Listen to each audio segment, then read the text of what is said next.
This podcast is brought to you by Gridiron Heroics Media. Check the mic and make sure it sound right, boys.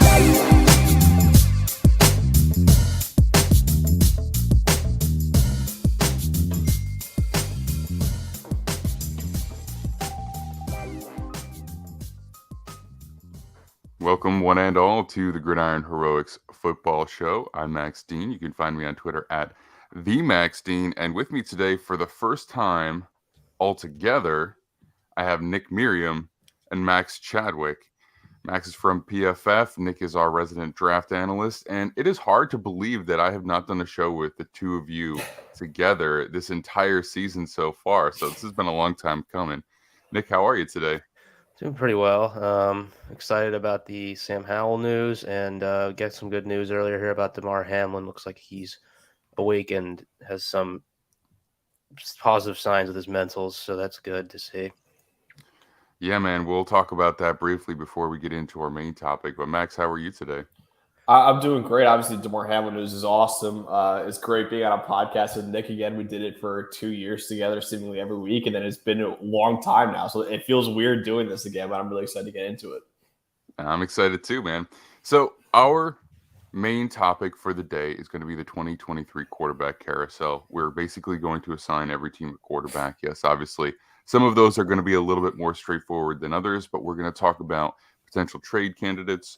We're going to talk about guys who are on the free agent market and a couple of the top draft selections as well.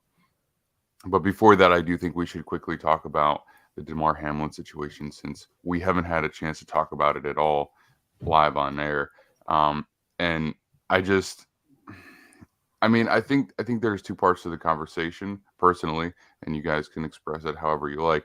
There's the part of the conversation that revolves around the player and his well-being and his safety, and what this means for the sport of NFL football. But then there's also the part of the conversation about how the tone has shifted in terms of what is expected of players and how it might be moving towards a little bit more of a fair situation, because I think we all knew that the NFL was going to try and push that game forward, right? We could all kind of feel it happening live. Like, we knew that was going to happen. And the fact that it didn't is something kind of new and unique. And I think social media probably had a fair amount to do with that as well. So, I mean, let's just touch on Damar Hamlin. And obviously, thoughts and prayers are going out to him.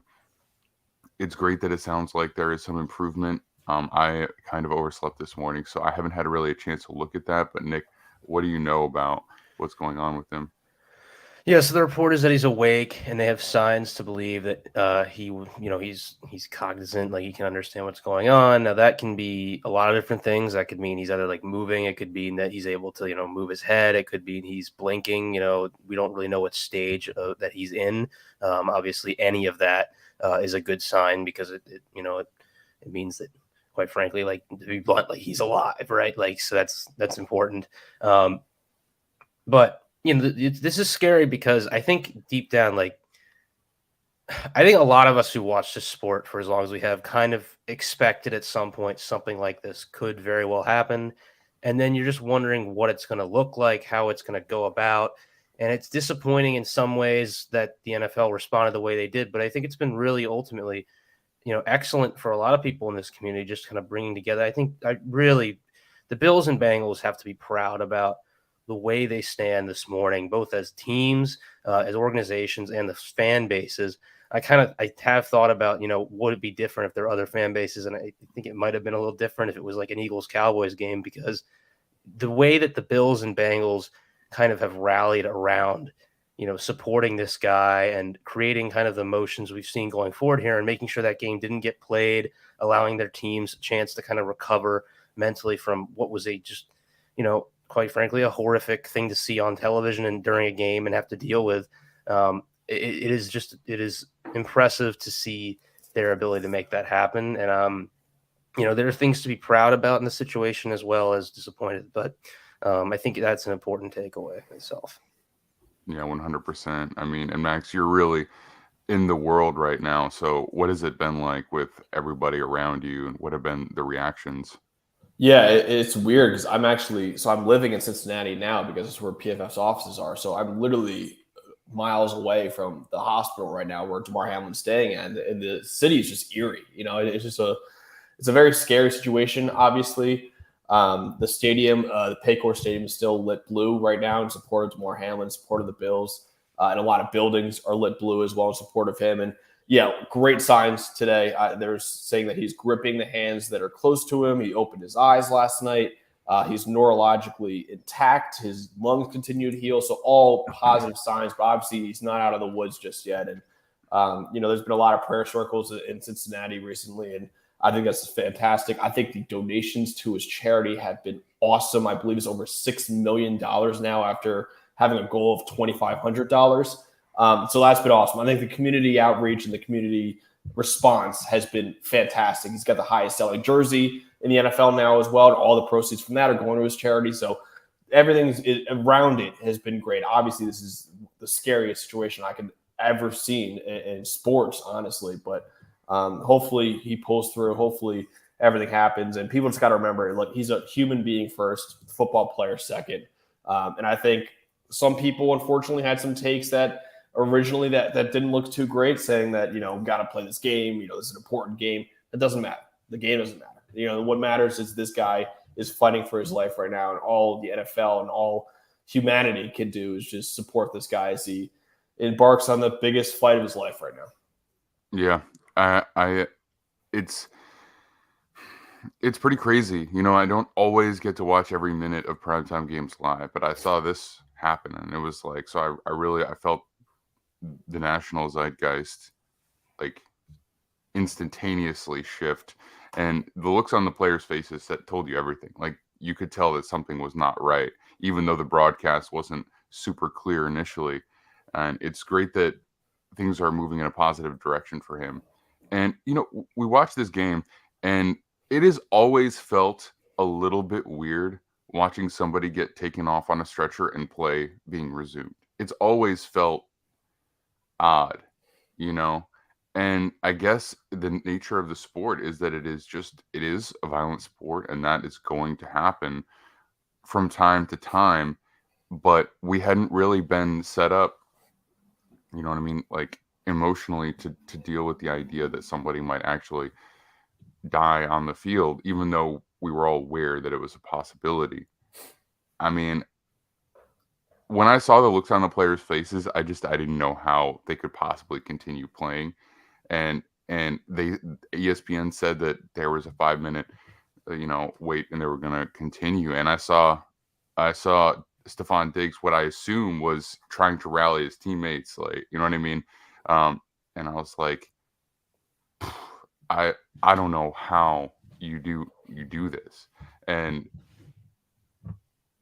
yeah, as soon as I saw Zach Taylor going back across the field to talk to Sean McDermott again, I was like, okay, I think something's happening here, and they're going to delay the game. So I don't know whose idea it was. I don't know how that came together. I don't know what the conversation was, but I think that there is a lot of credit probably that goes to the coaches as well, to have the foresight to be like, you know what, the NFL can come down on us if they want to, but we're not going to do this. Mm-hmm. And maybe it was the players who started that. Maybe it was just the coaches. It's impossible to say, but I think they deserve credit. And I think the NFL might have been eager to push on, but the existence of this social media sports world where everybody can instantly react and make their voices heard about how this game shouldn't go on. I mean, I honestly think that it resumes, if not for that. Even if the players, pushed back in a prior era, it would have gone on. But the fact that the entire United States and the entire world who watches NFL football was able to say something out loud, this is probably an example of how social media can positively affect social change, which I can't say that on a regular basis, but I would say that is the case right now, man. But all right, that's really what I had to say on it. Anybody else have anything else they want to throw in before we hit the quarterbacks? No, I mean, I tweeted this out. What my recommendation would be, because obviously there's a lot of talk about what the heck NFL is going to do now, and I thought it'd be insane for them to even try to replay this game. It's just, you claim you care about players' mental health and all that, but I think putting the Bills and Bengals back on the same field, back on the same location, and all that, and say, hey, let's refinish this game. It's tough. I think they got to declare this game a no contest or a tie, whatever. It doesn't matter. I know some people are be saying, well, they're going to be playing in the playoffs anyways. Well, first of all, we don't know that. Second of all, it'll be in Buffalo. And third of all, it's just not the same game. And I think making these players play the exact same game is bad. And I honestly still think the NFL should push back this week, week 18, and get rid of the week before the Super Bowl that, is the Pro Bowl week. And I think that would be smart too, just to give people time to process this. Because I know not only the Bills, not only the Bengals, but I'm sure the entire NFL right now is reeling from this. And there is a very scary time. I think it's kind of crazy to say, hey, let's play football in 5 days. So I don't know. I think they're going to still play week 18. I personally wouldn't, but I just can't imagine what's going through the Bills, the Bengals, and the entire NFL's heads right now. Yeah, we discussed this when it was happening, basically, and the next day. We've been talking about this a lot, Max and I in our group. But I agree with pushing it back. I think that probably is the best course of action at this point. Obviously, the NFL hasn't done it, so at this point, I don't think it's going to happen. But I will say credit to the Bills and Bengals. It appears that they have kind of gotten back to work and they're preparing for these next few games. And I think, if you're everybody else and you're looking at that, you're kind of like, all right, well, they're moving on, right? Like not like emotionally, but they're willing to kind of recognize that this season is going to have to move on from this game. And I don't think there's any point to go back to it. Like it's like, we don't need to finish this game. It just, it's the teams are okay with calling it a no contest. We've literally seen this on social media from players. It does not need to be forced to be finished, and it's I think silly to even have discussions about it, because it's just it ultimately, like, both these teams are going to the playoffs, and I think that's enough for them at this point. Yeah, I'm I don't even know. I think ultimately what is decided should really be via some kind of player vote. I think I'll tell you this. There's no way the NFL is not going to play week 18. There's too much money on the line. They have contracts that they have to follow through on with the TV networks. You know what I mean? Because they're basically paid to allow their games to be played on those networks, and then the networks make money via advertising. So for those games to just not exist, I don't think that would fly. I'm not sure that the players would insist on that either. If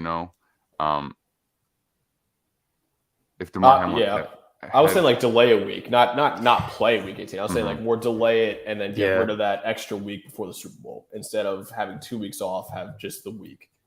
But they also it's just not exclusively an NFL decision. You know what I mean? Because those networks also have designated programming for like the week between the Super Bowl as well. You know what I mean? Like they still, I don't know. I mean, these are just considerations that are going to be pressures. So I'm not saying necessarily that I agree with it, but I will say it's a lot of money, and that's going to they might just not decisions. do it.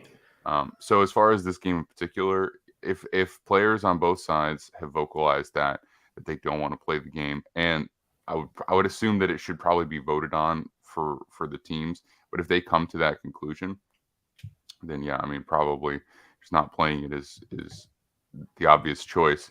And then, I think anything aside from that is speculation. So I'll hold off on it for now. But a scary situation that I think that we can try and pull some positives out of. I think, Nick, what you said is definitely positive. I think, again, the social media impact is probably a positive in a way that I would not necessarily have foreseen. But all right, let's move on and talk about the 2023 quarterback carousel.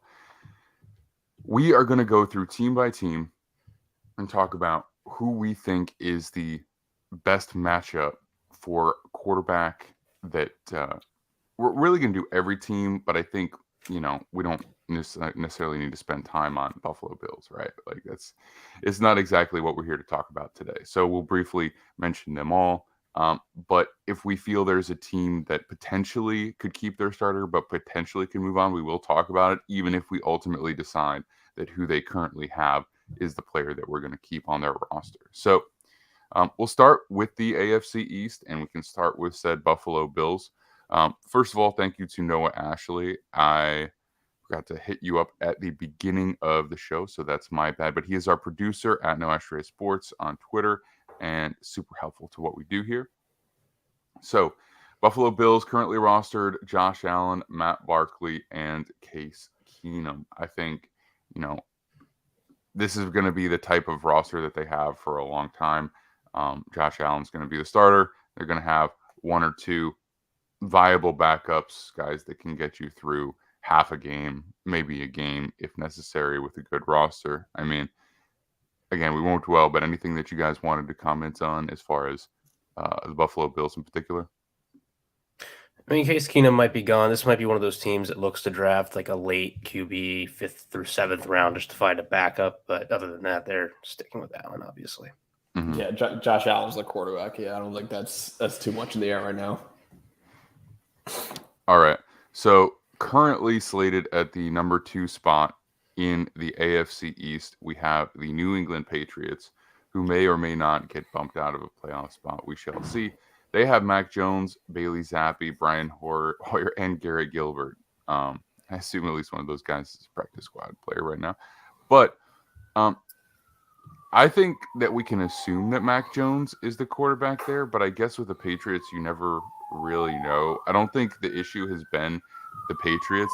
The quarterback. I think the issue has been the offense and how it's designed and a lack of high-end impact skill players.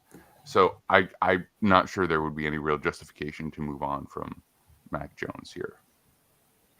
No, yeah, I think they're sticking, and I think he's played better, honestly, over these past month and a half. Even if it hasn't been like consistent play, I just think it's as a whole, it's been better play from him. Offensive coordinator might be an issue there too. I don't know if they'll make any changes, but Bailey Zappi for me is an interesting name because I think if some team were hoping to find a bridge quarterback, he could be one of these question mark like trade bait type quarterbacks. I don't know if someone would be interested in sending a pick for him or not. But I honestly don't know if the Patriots would really want to trade him away. But it's an interesting, there's a lot of these type of quarterbacks who've like played a little bit this year because we've had so many quarterbacks play. This is like a record setting year for how many quarterbacks have started games who have like played decently. And he's one of them. And I wonder, they probably are like, rookie QB deal and he's a backup. But if someone comes along and offers like, hey, we'll give you a 3rd rounder to see what Bailey Zappi's got, I don't know. Maybe they bite. Yeah, I think that's a good point. I think Mac Jones is their quarterback. I think Bailey Zappi did show a lot, though, in those starts, more than I honestly anticipated from him. But, yeah, Mac Jones, obviously not as good as his rookie year. I do agree with you guys, though. I think so much of it has to do with situation. And, his rookie year situation is pretty good.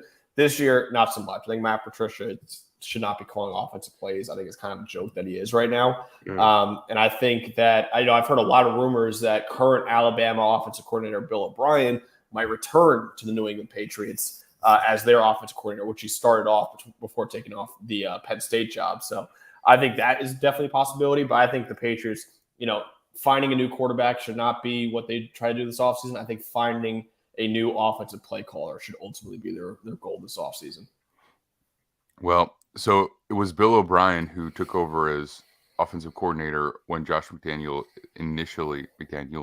initially went to Denver, I believe. And then he ended up at Penn State as the head coach and then got the Texans head coaching job off of basically 1 year where he made Christian Hackenberg look really good, if memory serves.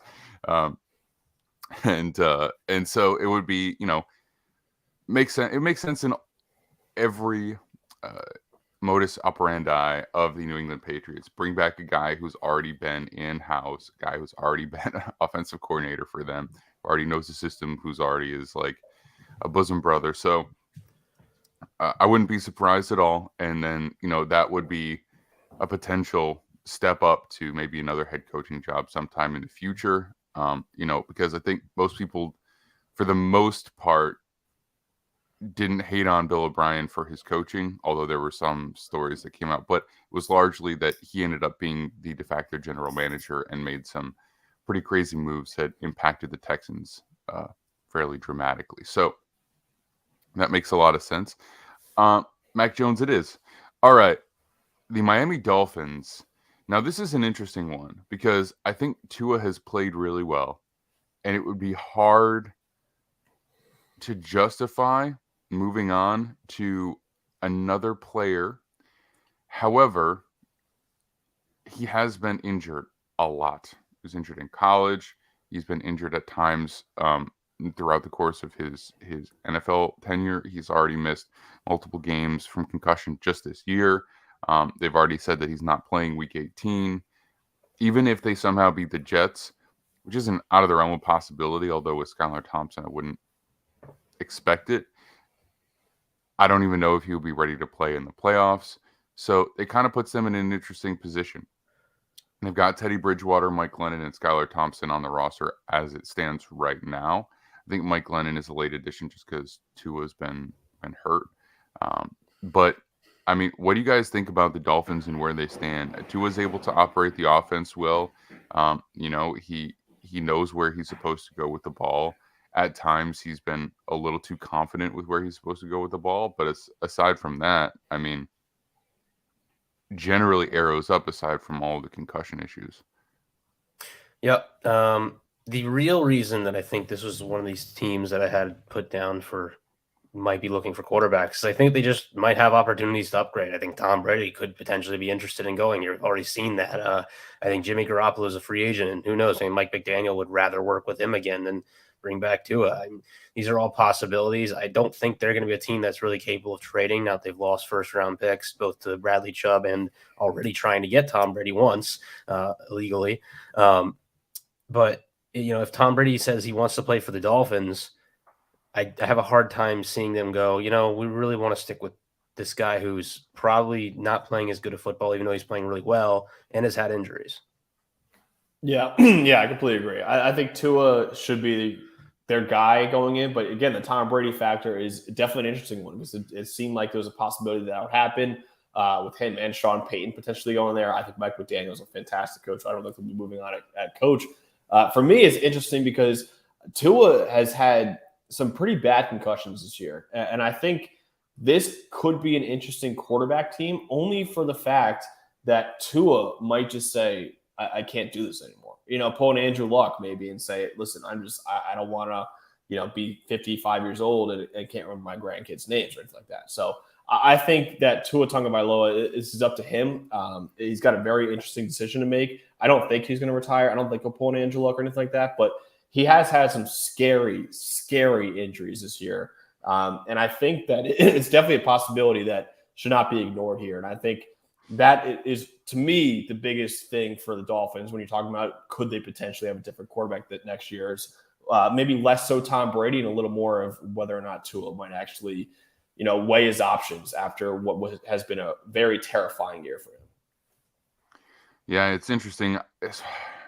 First off, on Tua, at this point, he's had 2 recorded concussions, but I think we all, agree that he's had at least 3 concussions.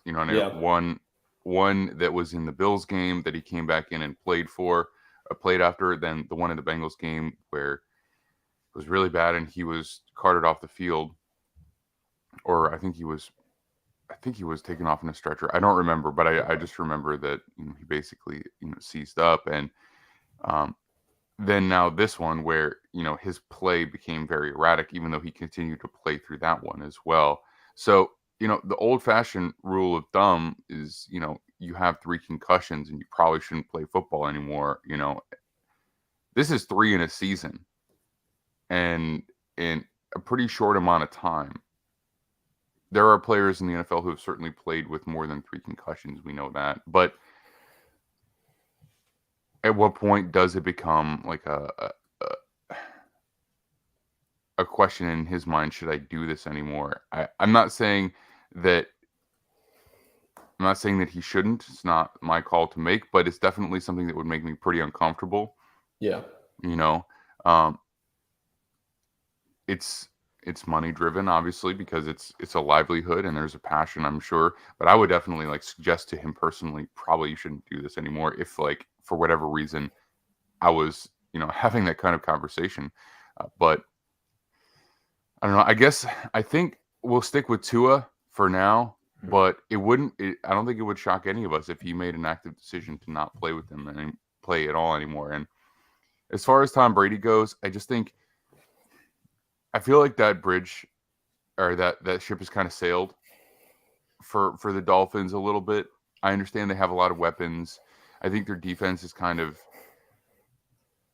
it's not elite. And I think the offensive line has a lot of question marks. And so I just think that after everything that went on in the offseason and the fact that the offensive line would be a little bit shaky would probably discourage from Tom Brady from wanting to go there, even though, he may have a lot of respect for Mike McDaniel, I assume. And they do have Tyreek Hill and Jalen Waddle. I mean, I understand the draw of those guys, but it just seems like it might be kind of a bad look since they lost their draft pick for trying to get him on board. And circling back to that, I don't know, maybe it's an optics thing that they don't care about as much as I think they would. But yeah, any other thoughts on that? Yeah, just real quick. I mean, besides the concussions, like Tua, if you even go back to his Alabama days, again, bad ankle injuries, then he suffered a dislocated hip as well. Like, this is a guy who's been very beat up over the past 5 or 6 years now. So I definitely, this is a guy who is tough. It's a tough situation to be in. Obviously, with the Damar Hamlin news now, I think a lot of players are looking at themselves now and saying, man, is this worth it? And I think Tua is probably one of those guys right now as well. Yeah, he's been in rehab a lot for sure. And his family is their coaches. His dad is a coach, so it's like he is aware of this stuff too. You know what I mean? Like it's definitely a conversation that I'm sure their whole family's having right now. All right, New York Jets. So for the first time, we get to a team that is almost certainly going to be looking for somebody elsewhere. Right now, they have Zach Wilson, Joe Flacco, Mike White, and Chris Streveler. Streveler is their practice squad guy who's basically like Tim Tebow with less strong of an arm. But he is a good runner, and it's great to have a guy like that on the practice squad because he can give you the looks of like running quarterbacks. So I get why he's there. But Mike White, he's played well at times in games, but he really needs everything to be good around him because he is one of the most statuesque players in the league. He moves like Tom Brady, and he's only in his mid-20s. So it's not going to get any better from here. I'm going to let you guys jump into it. I mean, there's a lot of options here. They could look at somebody in the trade market if they wanted to. They could look at somebody in free agency if they feel like their team is good enough and reserve their draft picks for improving the roster around them.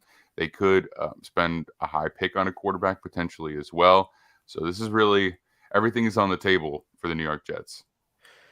Yeah, so Mike White's a free agent. They've kind of made it clear that I don't believe that Zach Wilson's going to get traded, and I think their best option, if that's their course of action, is to find some veteran who's better, who can come in and maybe help Wilson develop and start at the same time. I don't know that we discussed Anthony Richardson as like a potential. This could be a team that he could go to in the last pod. I'm not certain that's a direction they're going to go in if, as they've said, they're going to keep Zach Wilson and try to see what they can get out of him. Mike White, I actually think will command some money on the market. So I don't know that I think the Jets, I believe, have some cap space, but I don't know. I don't think that they'll be looking to get a quarterback to start and then also pay Mike White, a significant amount of money to stay as the backup or even third string, depending on what happens with Zach Wilson.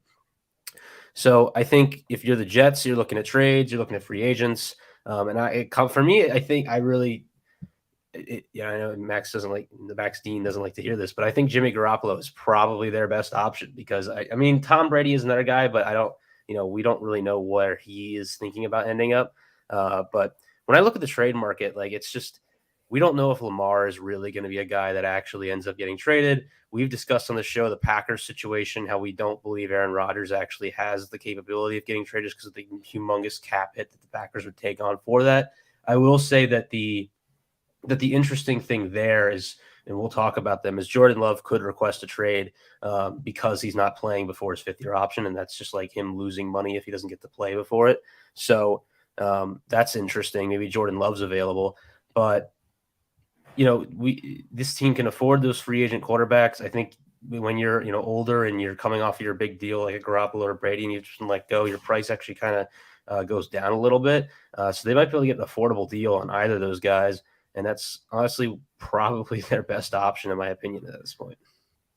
Yeah, it is. They're a tough situation, man. And Zach Wilson's obviously been bad, really bad over his first couple of years. And I personally think that this roster is really freaking good.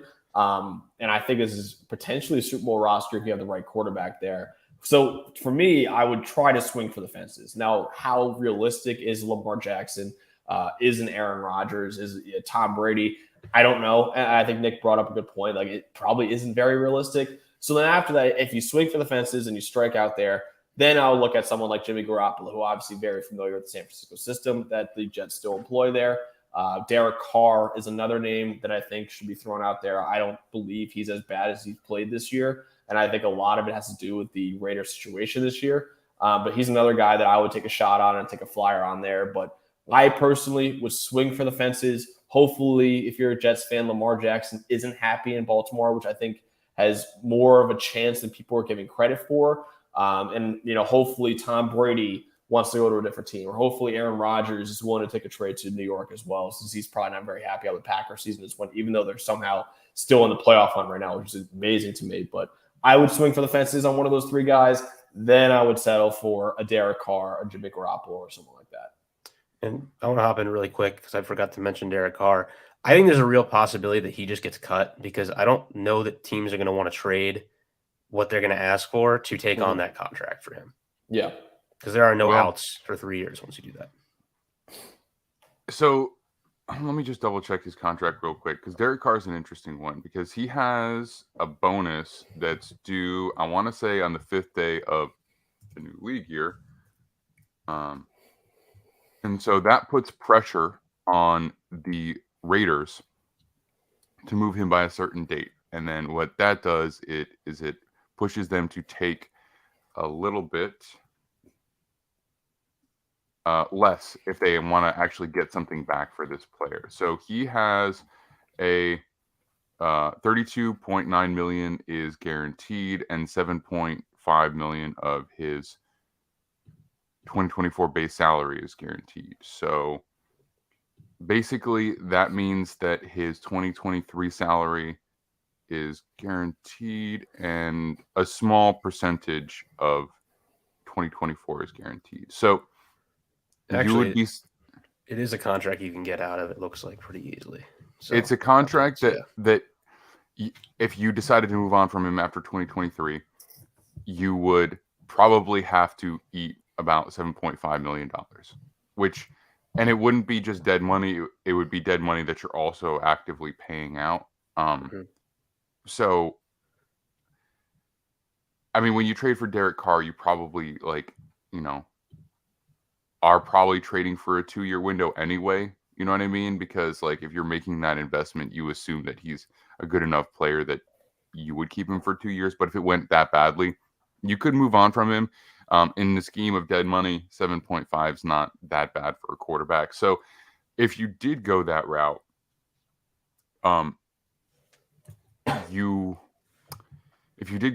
it wouldn't be the end of the world. But also, I do not foresee this player being available on the open market, because the Raiders can basically just take the best offer. There's nothing that says, if your argument is no team is going to want to give up what the Raiders want for him. Yeah. Well, it's then the Raiders will just lower what they want. I mean, it's a free market. It's not like we're either taking a 1st-round pick or we're giving him away for free. You know what I mean? So I do think that somebody will eventually trade for this player. He has a no trade clause.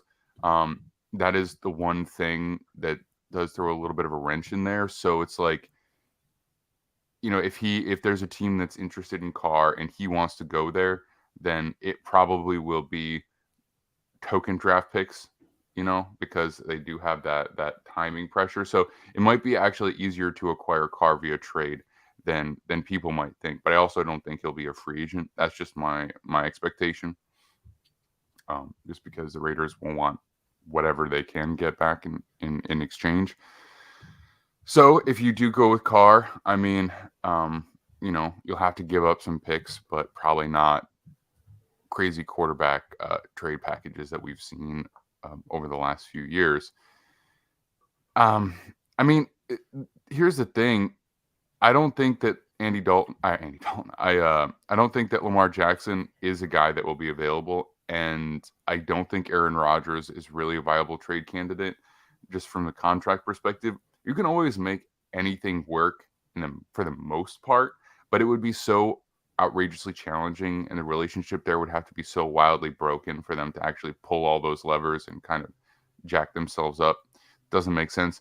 I think Jordan Love is interesting because if I were the Packers, I wouldn't want to trade him because he's so cheap and he's shown flashes, and it's like we need a backup. But if he does request a trade publicly for an opportunity to start, they might have to like backdoor handshake, be like, look, we're going to pick up your 5th-year option because this was really a 2-year deal for Aaron Rodgers, and we want you to be our starter in 2024. That might be about as good of an option as he has anywhere else too. So that's what I would do if I were the Packers. And if he really wants out, then I would do it. But it's like, you're not going to get a backup with as much upside as Love for under $3 million anywhere, period. So I would try and retain him if you want to be competitive in 2023. So those are just my thoughts. I don't know what we've resulted with, but we won't spend as much time on a lot of the other ones as the Jets, but they're obviously like a pretty unique one because they're not drafting high enough that they can easily say, oh yeah, we'll just take CJ Stroud or whatever. But they're also pretty heavily in need of a quarterback. So I guess we'll do one more round robin on this before we settle on somebody. Yeah, so I think based on what we've talked about, Carr, Garoppolo is reasonably like most likely for this team. I don't know if it's necessarily like what I would do first, but if I think I had to honestly pick between the two, I'm a believer in Carr. I think he's a better player, but I think the comfortability and familiarity in the offense that Garoppolo would have is intriguing to me. And I don't know if it makes them like the most high-end Super Bowl contenders, but I do think they would have a pretty good chance to compete in the AFC with him. They would have to see similar returns from their roster again next year, which I feel comfortable will happen just because of how young this talent is.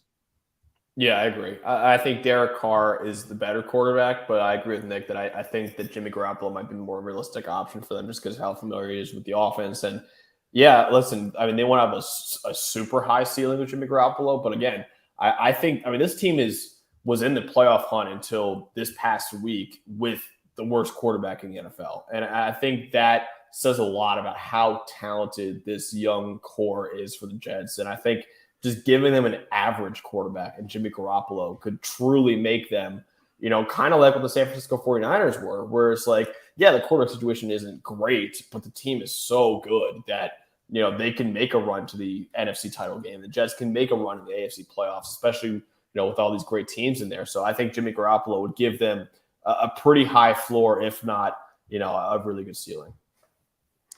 Yeah, that's hard. That's hard to swallow, I think, a little bit. I would want a higher ceiling, I think. So if we're going to go between Carr and Garoppolo, I guess we'll just vote. So I'll vote for Garoppolo. I'll vote for Carr between the two of them because I want the bigger arm. I want a little bit more upside. Nick, what about you? Yeah, I'm voting Garoppolo. Like, I don't know. I'm a little worried about Derek Carr like ending up in a certain situation. I don't know. I'm a little worried about Derek Carr in the whole. Yeah, I don't know. I'm a little worried. So is this what I would rather have, or what I think will actually happen for the Jets? It's kind of a blend of both. I Okay. mean, Yeah. so it's wherever you want to go with it. We have one vote either way, so you're the tipping point here. All right, I'll go. I'll agree with you, Max. I'll say Derek Carr because I agree with you. I think he's the higher upside guy, even if he's got a lower floor right now. But I'm the Jets. I'm chasing upside as much as I can. Obviously, now with a rookie quarterback, you want a more proven veteran, like you guys said. Mm-hmm. But I think Derek Carr would be that guy for them. I'm also fine with drafting a quarterback, and I wouldn't be surprised if that happens, just because that is where you're going to find the guys that make you Super Bowl contenders on a perennial basis. Like at some point, this roster is going to stay good for a while, but it's going to get more expensive, and the younger player helps you. But I guess if necessary, you can hold off a year on that. And the other thing is with Garoppolo, I'm worried about injuries too. I don't want to be a playoff team. Garoppolo's your guy. He goes down week 6, and you miss him for half the year, and you're out of contention really quick, which I could see happen. And Carr, for the most part, has had a bit more of a stable health history. All right, Derek Carr going to the New York Jets. All right, moving on to the AFC North. Currently in the lead for the AFC North, I guess, depending on how everything shakes out after last week, are the Cincinnati Bengals. Obviously, Joe Burrow is their guy. They got a couple guys on the roster, Brandon Allen, Jake Browning. I'm not even sure if those guys are long for the league right now, but Joe Burrow is the man. I'll throw it to you guys, but I'm not sure what else there is to say. Yeah, nothing to say. Yeah. He's the highest graded quarterback in the NFL right now. So, yeah, they are sticking with Joe Burrow. All right. So here is where it gets interesting. The Baltimore Ravens. They currently have Lamar Jackson, Tyler Huntley, Brett Hundley, and Anthony Brown. Lamar Jackson, it's been a fairly contentious contract dispute over this past 2 years, really. They will undoubtedly throw the franchise tag on him if they don't get something done by the time free agency arrives, because he is scheduled to be a free agent. But that doesn't mean he won't be traded at some point. My instinct is that they get something done with him. What he's looking for, based on the reports, is a fully guaranteed contract, the likes of which Deshaun Watson received. And the Ravens, they are innovative in some ways, but they are also firmly entrenched in their own precedent in many ways as well. So they just don't want to do it. So it really comes down to which side blinks first. My thought would be Lamar Jackson, because no other team in the NFL has already built their entire offense around what he does. So anywhere else he goes, they'd have to make a major shift in that way. But I don't know if that would sway him personally. The guaranteed money would, if someone else is willing to pay it. So I don't know. I mean, what are your guys' thoughts on Lamar Jackson and the Ravens? So there's a couple interesting things to look at here. One is, I think last year the Tyler Huntley hype was really way too much for that one game against Green Bay. I remember there were Washington fans who were like, let's send our first round pick for Tyler Huntley. It was like, no, like we're not. Let's do another year of this guy. Let's see what happens. And he's just been he's fine. He's like, he's their backup for a reason. And I think that matters in this case because they don't really have a fallback plan. They have to go figure something out if they don't have Lamar. If they trade him, they might get some picks and be able to move up and you'll get a guy pretty quickly, but there's no guarantee with that. And then on top of that, I don't know what their cap situation is, but if they're trying to deal with trading a guy away, all of the other players who could be available at quarterback who are ready for trade are probably going to have all that stuff being processed at the same time. So by the time they get this trade done, everybody might have a team already and they might be kind of just screwed. So it complicates. You might be kind of throwing away next year if this guy's gone. Now, I do think him being injured right now and not playing has a lot to do with the contract. I think if he was under contract this year, he might be trying harder to get on the field and play when this team is literally in the race for the Super Bowl based on some of the talent they have on defense and his ability alone, because their offense really hasn't been that great after the Rashad Bateman injury. The offensive line has its own issues. But being injured at all, if a guy goes on the field and he's 85% and he's at risk for another big injury because they're asking him to play in a way that, quite frankly, opens you up to more injuries with all his running, that's really bad. So you can't risk that, right? So I think it's playing into their chances to win a Super Bowl right now. I think ultimately they will tag him, and I think he's going to play on the tag next year because I think what they're going to say is, well, you keep getting hurt, so we're not certain. And I think we're going to play this game. I think this is what's going to happen now. And it could be that this is the next version of Kirk Cousins. I don't know for certain, but at least if they tag this guy once, I don't know if they would be able to have the money to do it twice. But if they do it, that gives them some time to figure out the quarterback position going forwards. Yeah, I think there's no doubt that Lamar Jackson is one of the best quarterbacks in the game. Like, he's been outstanding this year. But I agree with Nick. Like, he is injury prone. And not only that, like, this is a guy, I made the joke earlier. I was like, I think he has the worst immune system in the NFL. Like, it seems almost every year this guy is missing like two games just for sickness. So he's just a guy that you can't really rely on for a full 17 games now. But what he does give you in those 14 or 15 or so games is special. And I think that the Ravens should pay him. I think Nick is dead on that, they probably will franchise tag him just because it has been a very weird contract negotiation. You normally see an elite quarterback like Lamar Jackson. After year 3, they get the extension. And there is no really debate about whether or not they'll stay, because once you find an elite quarterback, you tend to hang on to them for as long as you possibly can. The Ravens are in an interesting spot right now. I think tagging him and him playing on the tag is probably what's going to happen. And I don't hate that, just because you really want to see maybe if he's got another, misses another, say, 7 or 8 games next year, then you say, okay, maybe is it worth paying this guy $45 million a year or not? But I think it's an interesting situation. I mean, he's going to miss this week, much to the demise of my fantasy team. He looks like he's going to miss his 5th straight game this week. And I don't know why he would play when he just doesn't have that contract yet, and, unless it's in the playoffs. So I think that tagging him is probably the way to go. I think he is the Ravens quarterback next year, but I'm not sure if that's under a brand new 7-year contract or if that's under a 1-year franchise tag. I think it probably will be the latter at this point.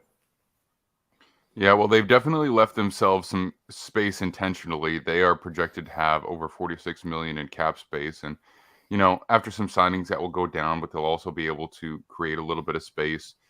They want to restructure Marlon Humphrey or a guy like Mark Andrews. They'll be able to work a little bit there. I'd be nervous about doing Ronnie Stanley just because his injuries have been rather extensive as well. But they can make it work, whatever they want to do. And I agree with you guys. I don't think Lamar Jackson is going to leave the Ravens, at least this year. And I think that's the exact reason he wants the fully guaranteed contract, is because he knows he plays a pretty physical style of quarterback. Mm-hmm. And, that gives him more security than he would otherwise have. Whereas, no one is safe in the NFL. We know that for sure now. But I don't know. I mean, to be honest, this whole DeMar Hamlin situation and the Tua situation, it might actually make him dig his heels in harder. Be like, mm-hmm. if I'm this valuable to you, and like we've seen what can happen, like I don't want to have no guaranteed money, play out a franchise tag, and be, out of the league in less than a year with no protection in the future. So We'll see. I do think that they're a pretty progressive organization in some ways, and they do have even though they are pretty locked in precedent, they have a family feeling to them. So whatever happens will probably result in Lamar Jackson continuing to play for them, depending on however many guarantees those might be. All right, so Baltimore Ravens, Lamar Jackson is the guy. All right. The Pittsburgh Steelers, who are currently in playoff contention, and honestly, wouldn't be surprised if that comes to fruition, to be honest. I think, they drafted Kenny Pickett 20th overall this year, and he's actually played pretty well, especially down the stretch. He darn near beat the Jets in his first ever playing time. So honestly, there's no way that it's anybody other than Kenny Pickett. Yeah, Max's favorite player is Kenny Pickett. I will say he's got a lot. He's gained a lot of points for me. I did not like. I'm a Steelers fan. I did not like the pick originally, but he's played really well. I think that he's had a really good rookie season, and yeah, he's the guy going forward. And I think that, and they're too good. And it's not like you're in a spot where Kenny's playing well, but you still have a top 5 pick. So maybe Bryce Young or maybe next year Caleb Williams. Mike Tomlin is one of the best coaches in the league. Like he dragged Ben Roethlisberger's to the playoffs last year. So I think that they're going to be too good to ever be in the range for, a top quarterback prospect. So unless they want to go for a veteran years down the road, if Kenny Pickett doesn't work out, I don't think they're going to be in a spot where they can pick, a superstar quarterback prospect just because of how good Mike Tomlin is and how good the rest of the team is, especially on that defense. So yeah, I think Kenny Pickett's the guy. And I've actually been really encouraged by how he's played this year, especially down the stretch, like you said. And I think this roster, like it has some talent, and it might be like more on the talented half side of the NFL. But I think it's like without quarterback, it's like slightly, right? Like you stick Mitch Trubisky in there and it's like it's not great. So the fact that they're able to win with him, I think shows how much of a boost he has been as he's developed. Like I think the team's clearly gotten better as the years going on. And I think it's coincided with how he has improved as a player. He's swaggier Derek Carr, which I do think matters. Like I think this guy has some balls on him. Like he competes and he makes plays outside of structure and has the confidence to do so, playing, in a similar fashion to Carr that he has. But I just think I trust this guy more when the game's on the line. And that ultimately, it matters when you play games against the Ravens like you did the other night, and he makes plays when it matters to win the game. And clutch factor is like an impossible thing to project because it's inconsistent and just, some guys are better at than others, but you don't even know that they will be week to week. And early in his career, we're seeing it. And I am of the belief that if you're doing it this early, that it means something. Mm-hmm. Yeah. I think they just need to build that offensive lineup. That would really help their run game. Ultimately will help the entire team significantly. The defense is already good.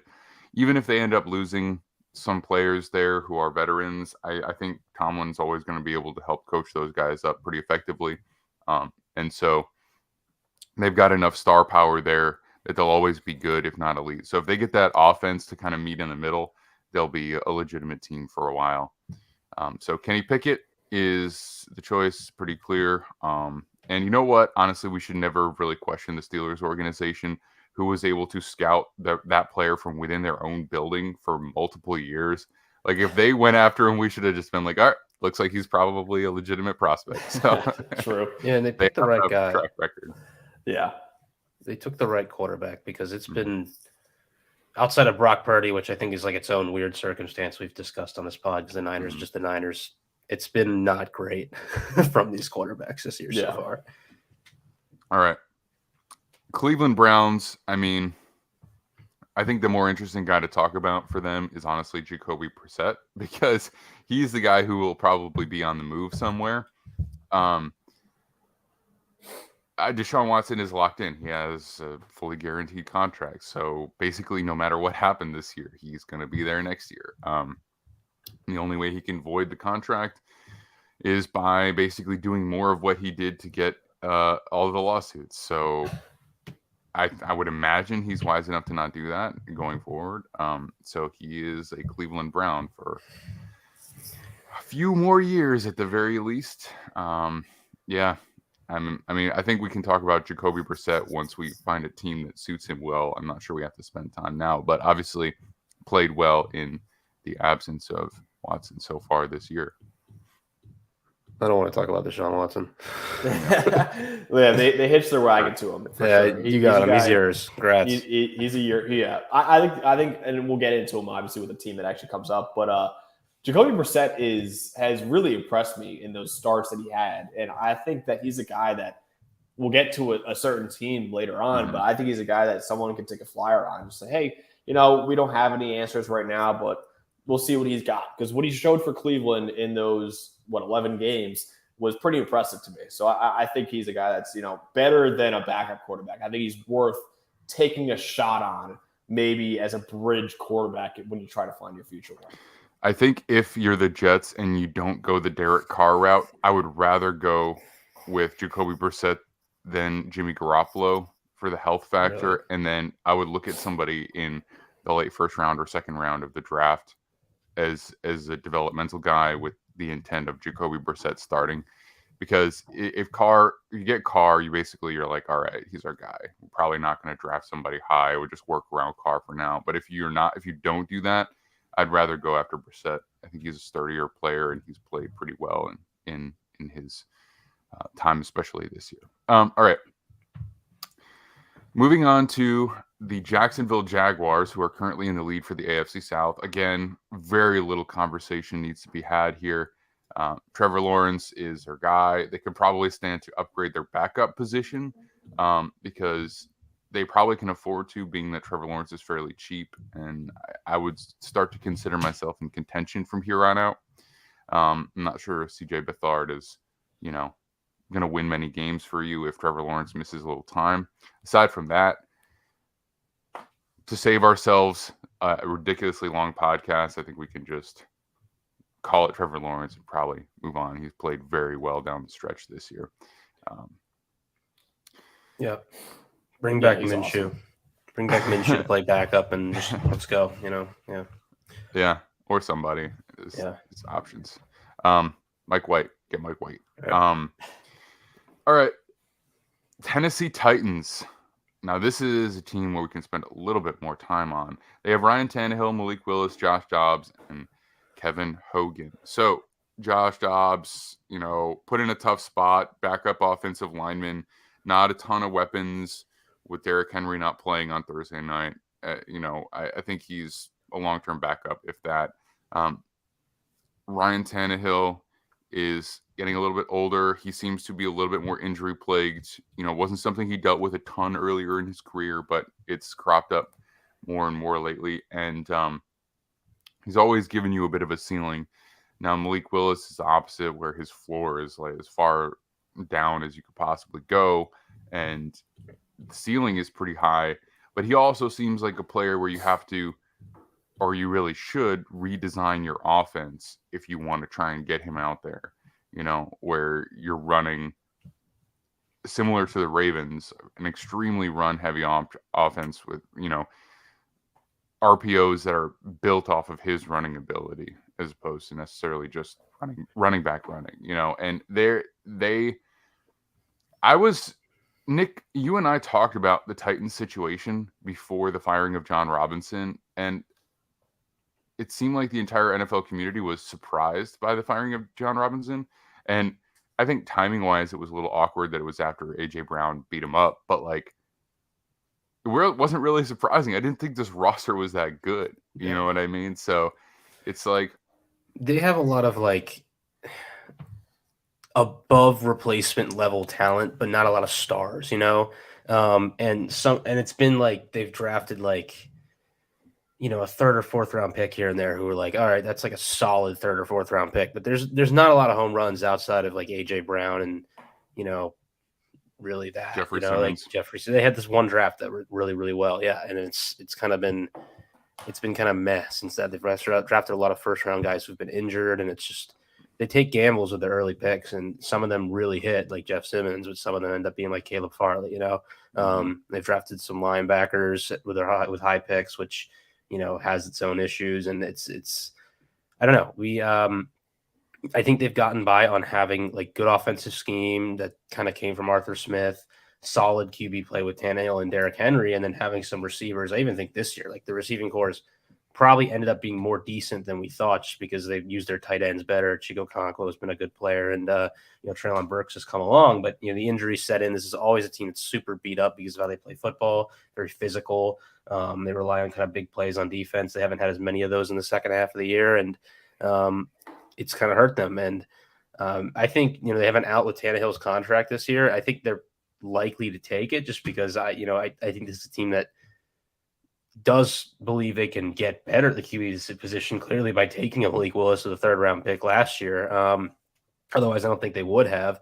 But I don't think that Tannehill is clearly elevating his roster anymore. I think they would like to continue to add a receiver. They kind of need to rethink this offense a little bit, especially if Derrick Henry's getting up there in age. He's had some injuries. I'm a little concerned about Malik Willis. I had a discussion with Donnie Clemens, our friend picking spreads from TikTok the other day. It's not even the passing thing. I know like the passing was going to be a problem for him early on, and clearly like his ability to process and run an NFL offense has been an issue early. It's the running. Like, I really thought this is a guy that was going to show up and be the second best running QB in the NFL, like right off the bat. And he looks like a good running QB, but he just doesn't look like the athlete that I thought he was against NFL players. He's not quite the dominant, like speedy, powerful, twitched up player that I thought he'd be. And he can create some, but he's not the type of guy that I think you're going to say our offense with Derrick Henry and Malik Willis can run the ball all game and it's going to work. I legitimately thought that there was an opportunity that would work, and it doesn't look like it's going to, at least initially.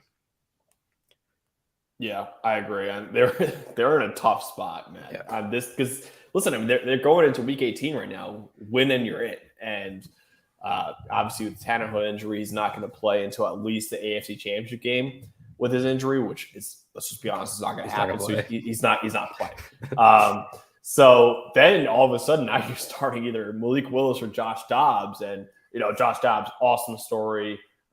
When I got up against the Cowboys in Thursday Night Football, really wasn't that good. And, I think that was more about expectation with him, with a lot of people saying, oh, he looked good. It was more just, okay, they brought him off the street, a few days earlier, and then now he's starting an NFL game. And wasn't that great. He's obviously not the quarterback of the future. Malik Willis is interesting. I don't think he's looked good at all. I agree with Nick. I think he's really struggled this year, especially as a passer. And he's kind of just relying on the same stuff he did at Liberty. We can get it away with when we're playing a group of 5 schedule. NFL, you can't really do it. You can't just dance around and think you're going to make some unbelievable play. Like, he's looking to hit a grand slam every single play, and it's just not how it's going to work. And I think I still like his tools, but he is a far, far ways away from being a real starting NFL quarterback. So then you get into the discussion of what do you do? And I think getting rid of Tannehill is probably the best option. And I still think, man, I just think this roster is good, but I don't know if it's good enough to say, oh, we need to get a veteran that can win right now because this is our window. Like, I don't even know if you have a window right now for Tennessee. I think you're just in a bad division. It's tough. Yeah. Yeah, no, I hear you. I think that they need to really self-scout and decide where they are.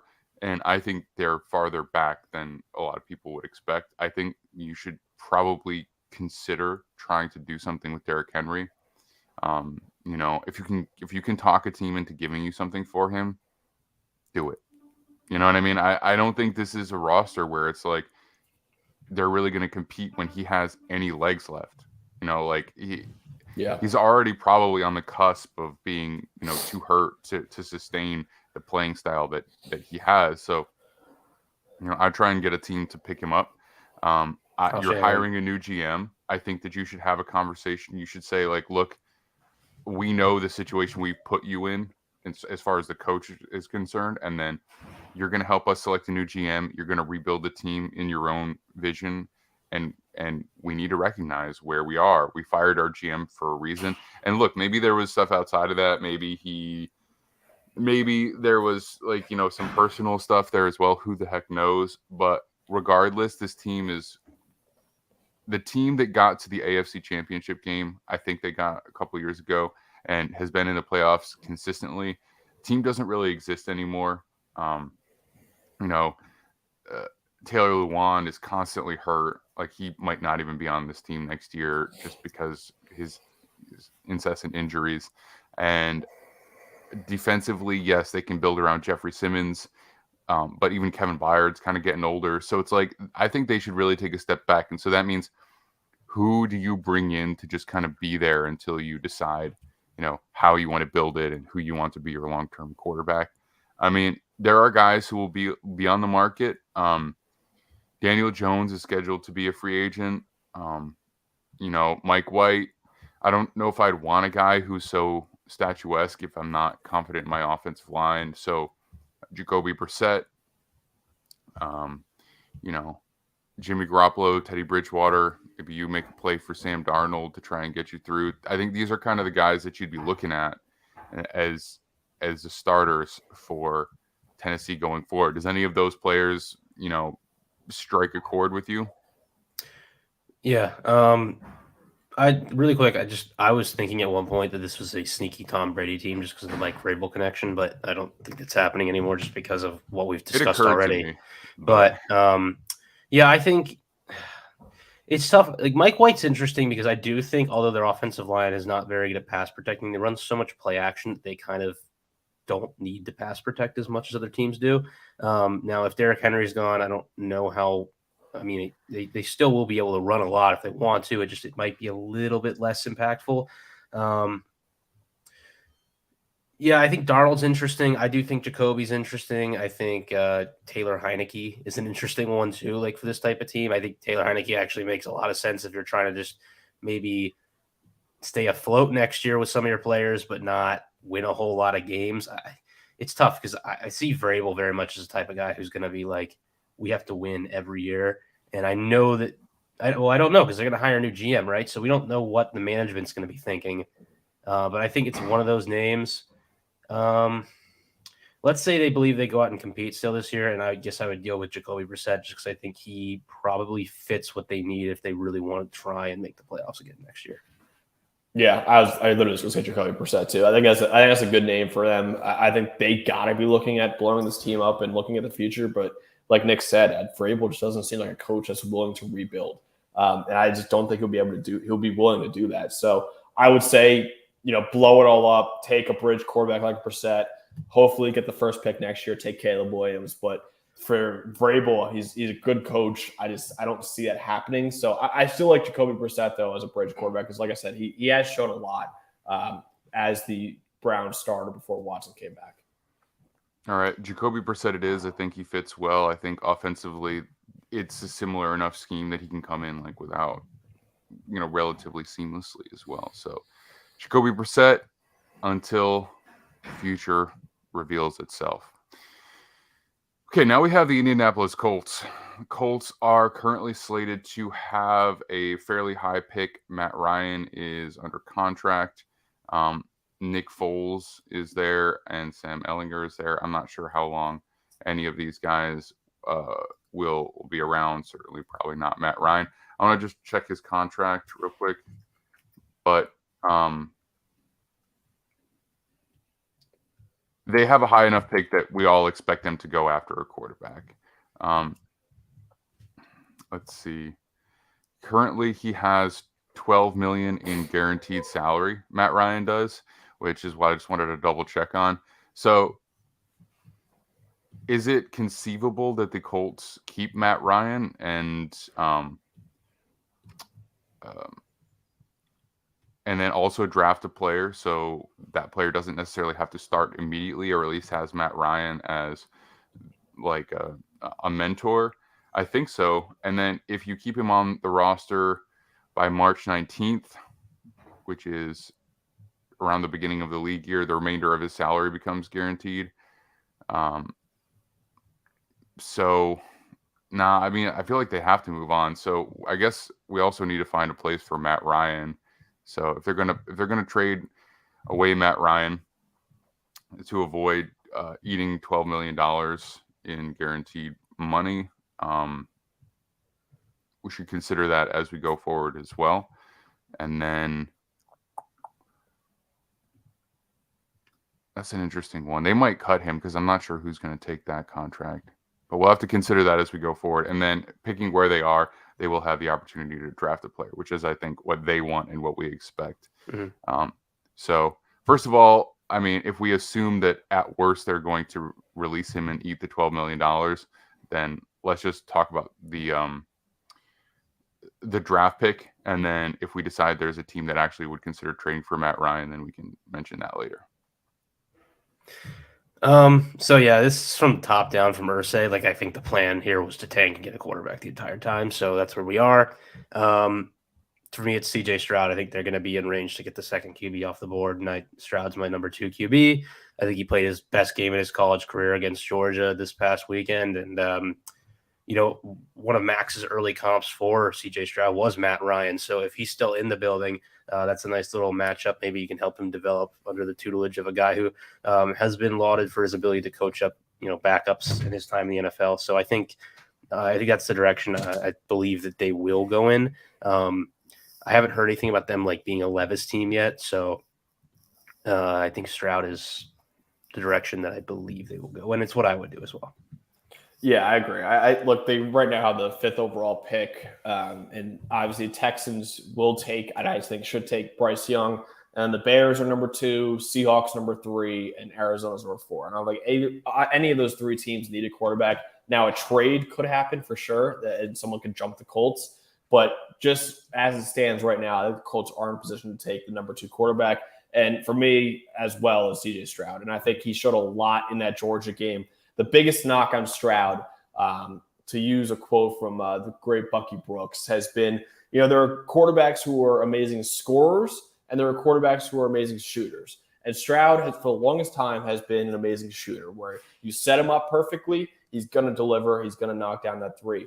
What he showed in that Georgia game, though, is that he could be a scorer. And he's a guy that I never really thought could play under pressure. Ohio State's offensive line was terrible in that game. Awful. And this is an offensive line that's dominated the entire year, and yet Stroud still delivered, and they still put up 41 points on a really great defense. So Stroud, like Nick said, that was, I think, the most impressive performance of his career. I was really, really impressed by that, and for me, he's guaranteed to be the second best quarterback, for me at least, in the draft. And I would not take Will Levis. I think that is a possibility, though, but I think C.J. Stroud would fit a lot with Indianapolis looks for, especially with that, me comparing him to Matt Ryan. I think that's kind of the quarterback we look for, and I think he'd be great in Indianapolis. I think he has the pedigree that Jim Irsay would be looking for. You know what I mean? His last 2 quarterback draft picks high have been Peyton Manning and Andrew Luck. So, yeah, there's a high standard there, but I think that you can justify taking a CJ Stroud coming out of Ohio State with a pick that high. I think that, he would be more likely to go for a player like that versus a Will Levis anyway, if he is available. So, again, trade ups are conceivable, but maybe the Colts will even trade up potentially just to secure it. They might, if the Texans maintain the 1st overall pick this week, then they could possibly trade up with the Bears to number 2 and secure that player. I wouldn't be surprised. They're not necessarily a team that does that generally, but to secure their quarterback, they might go ahead and do it just to get it done. So I'll agree with you guys. CJ Stroud would be the starter for the Indianapolis Colts going forward, and could potentially bring in another guy as a backup, just to, push him in a quarterback competition in the preseason. But CJ Stroud is the guy that we're officially signing up for. All right, next up. Noah's happy. Yeah, I hope Noah's happy with CJ Stroud. Go start watching that CJ Stroud tape, Noah. All right. And then the Houston Texans, as of now. This is Bryce Young. Yeah, we all expect it to be Bryce Young. It would be pretty shocking if it's not. Probably the only player that did more for himself than CJ Stroud did. You know what I mean? He already was expected to be the top guy, but coming out and playing like that secured it, especially with a performance like that from CJ Stroud. Maybe somebody would have talked themselves into that, but not after these past bowl games. So Bryce Young it is. Looks like an excellent prospect, and I'm sure we'll inevitably have this size conversation 1,000 times this offseason, but we expect him to be the guy for now. All right, moving on to the AFC West. This is nice because we can move through this a little bit faster. All right, Chiefs, obviously Patrick Mahomes, no question right there. I think Noah already had that locked and loaded for us. And then the Los Angeles Chargers, Justin Herbert. What else is there to say? Mm-hmm. Here's where we get a little bit interesting. So the Raiders are in 3rd. Obviously, they are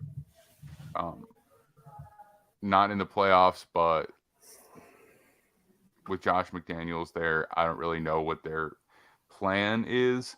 Where they are picking in the draft is currently slated to be 8th. They could move up for a guy if they wanted to. Or maybe they just like one of the guys, like an Anthony Richardson or Tanner McKee or somebody like that. What do we think about what the Raiders are going to do here? Look, man, Brady's a bachelor now. Like he's able to go to Vegas, so I mean, it works out. You know.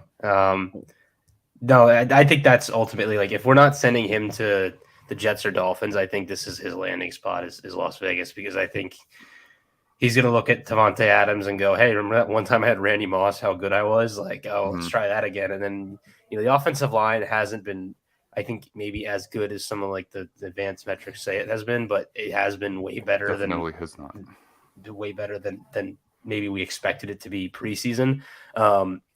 I don't know what happens with Josh Jacobs, but Brady likes a good running game. And I think at the very least, like you have to think that they might be able to replicate some of that going forward. That's one thing that these Patriots offenses have done well seemingly everywhere is run the ball. And then defensively, like, they got some issues, but there are some players here, Max Crosby that are intriguing for them going forwards.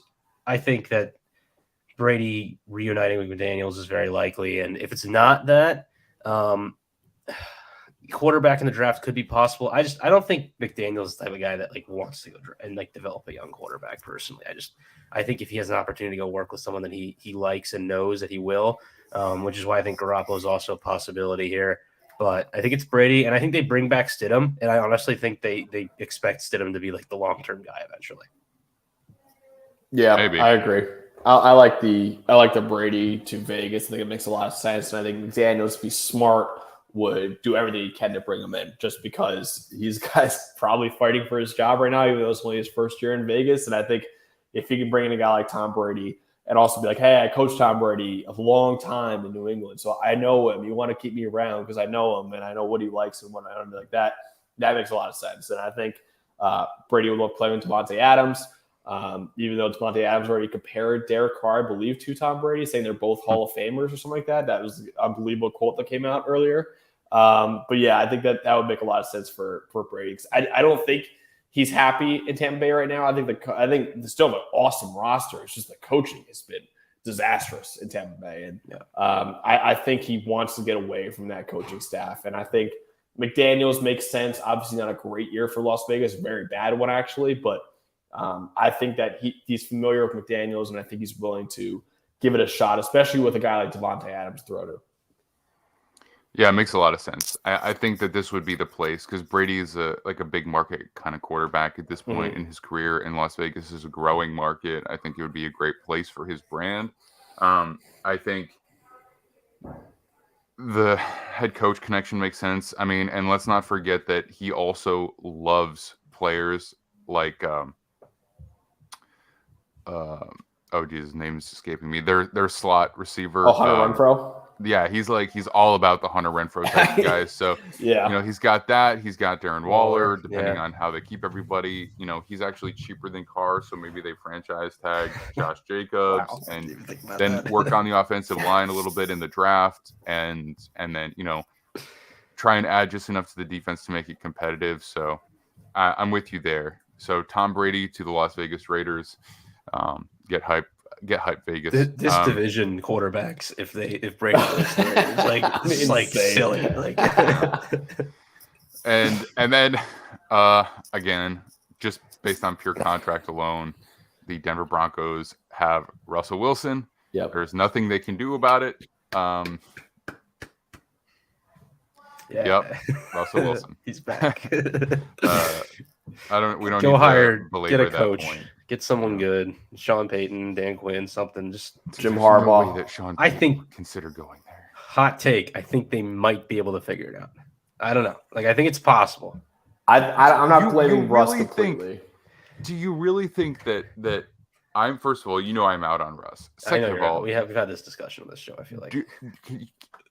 Ask yourself: does Sean Payton want to actively decide I don't think he wants to go there to go take over a Russell Wilson-led Broncos team in the same division as Patrick Mahomes, Justin Herbert, and Tom Brady? No, I think it's Dan Quinn, and I think it's like the same reason they brought in Hackett. I think they match up a guy with who knows the quarterback with.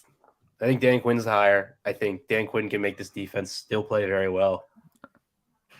And all right. Well, we'll talk about the head cross coaching your fingers cycle and hope in the next couple of weeks. But all right. Moving on to the NFC East, Eagles, Jalen Hurts. I don't think at this point, we've had our conversations about the possibility of trying to reset at quarterback. Just as a forward-thinking organization, but I think Jalen Hurts has played too well.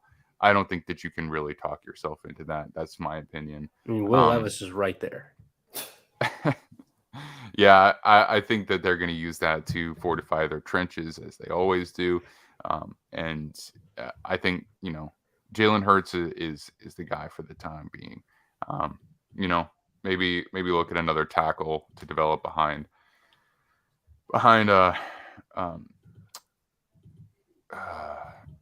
God, names are escaping me today. I have a headache. I think that's why.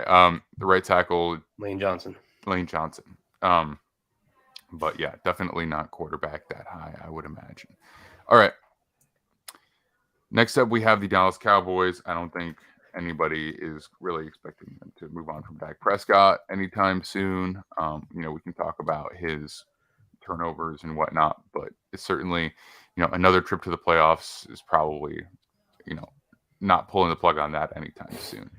Do you think they're going to bring back Cooper Rush? Probably. Probably. I mean, he was fine in playing against some lesser competition, behind a good offensive line and some good skill players. I think what he did was pretty solid and be a nice player to bring back as a backup. All right. Next up, we have the New York Giants, which are a fascinating team. They're definitely not going to pick high enough to, pick one of the highest quarterbacks. But, I mean, do they say we want an Anthony Richardson? Do we think that they would be like, let's bring in Hendon Hooker and bring Daniel Jones back for a year, or a different quarterback for a year? I mean, the Richardson thing's fascinating because this is like the team one of the teams I'd pair him with. Obviously, just like all the connections of like Brian Daboll and toolsy quarterbacks with Josh Allen, and even Daniel Jones is maybe more toolsy than he's given credit for, but obviously is a step below these guys. But I think Daniel Jones probably comes back, short-term deal, maybe just a tag, who knows? But they're probably going to add somebody else. I don't know if they're picking high enough to get Anthony Richardson. I'm not gonna lie. I think this guy's going to end up going top 15 picks, and they maybe trade up for him. I mean, I just don't know who else I feel comfortable giving to them outside of Daniel Jones. I don't think they'd pick up somebody else expensive in free agency. I don't know. Max, what do you think? I guess Richardson makes the most sense for them, but I don't know that they're really in the realm of, I guess they could trade up for him, I would love Anthony Richardson. Like you mentioned, Brian Daboll has proven that he could take these toolsy quarterbacks that, quite frankly, are bad in college. Josh Allen was not very good at Wyoming, and he turned him into the world dominator that he is right now. And I think Anthony Richardson has similar tools to Josh Allen.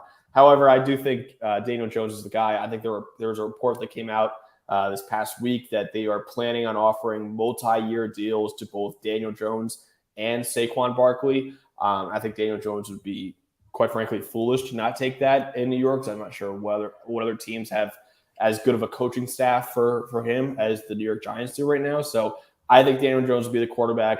I don't think he'll be a franchise tag. I think he's going to be there for, maybe a 3 or 4 year deal. So I think Daniel Jones is the guy, at least for next year. I would love Anthony Richardson to go to New York, but I think Daniel Jones is ultimately their quarterback. I don't know. It's a weird one. It is a weird one. I don't know about a multi-year deal. It doesn't really make sense. I mean, you can have a 2-year deal, and then you can say multi-year deal, like a 2-year deal with 1 year guaranteed. I think what I would say is they look like a very proactive organization. We looked at the Bills; they traded up for Josh Allen. I think what I would say is Daniel Jones. They think they re-signed Daniel Jones. And then I think that they trade up for Anthony Richardson. That's what I think. Yeah, that's kind of what I'm thinking they might end up doing here. So and maybe he falls in their lap too. It's possible, but yeah, I wouldn't be shocked. So I think what I'd like to put for the Giants is Daniel Jones / Anthony Richardson, because I think they'll end up with both. Yeah, I think that's what's going to happen. I like that. All right. Because multi-year deal, I mean, you say that, but it's what does that actually mean? Until you see numbers, it could be anything. Yeah, and Jones definitely has the supporters in the fan base, but he also has detractors. I don't know. Like if this team actually builds up some talent and they actually start having a good roster and they're winning games, and maybe it becomes apparent that like Jones is maybe the reason they're not like a clear Super Bowl contender. At that point, like as coaches, you have to like try and upgrade, and they might just want to get ahead on that, quite frankly. Well, that's the thing. I mean, with the Bills, their first year, they got to the playoffs with Tyrod Taylor, and then they drafted Josh Allen anyway, missed the playoffs, and then, turned into the beast that we've seen the year after that. So I think that, like, for them, they would like to go out and try and make that move now, before they're too far along in their roster process. All right. Next up, we have the Washington Commanders. So they're probably like a pretty solid roster. They, similar to the Jets, they need some offensive line work. They'll probably move some pieces around on defense a little bit. Got skill players, and so they need a quarterback. And so tons of skill. We have more skill players than we've ever had. I don't know how it happened.